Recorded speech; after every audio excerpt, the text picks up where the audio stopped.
Good morning friends. TNPSC previous year math question.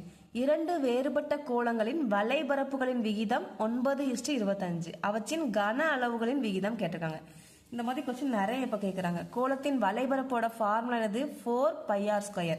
இப்போ நமக்கு ரெண்டு வலைபரப்பு கொடுத்துருக்காங்க. அப்போ நம்ம என்ன செய்தோம்னா 4πr1² by 4/r2². இதோட வேல்யூ தான் நமக்கு 9/9:25 9/25 நம்ம அதனால எழுதிருக்கோம். இந்த 4 இந்த 4 கேன்சல். அப்போ r1² r2².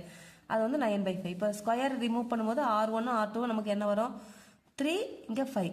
இப்போ நமக்கு அது கேட்கல, கன அளவு தான் கேட்டிருக்காங்க. கன அளவுக்கு ஃபார்முலா என்னது? 4/3/r1³ 4/3/r2². ரெண்டு கன அளவு கொடுத்துருக்காங்க. அதனால இங்கே 4/3 இந்த 4/3 கேன்சல் ஆயிரும். இப்போ r1³ r2³. r1க்கு நம்ம என்ன கண்டுபிடிச்சிருக்கோம்? 3³ r2க்கு என்ன கண்டுபிடிச்சிருக்கோம்? 5³. அப்போ 3 கியூப் பண்ணும்போது 27, 5 125. தேங்க்யூ.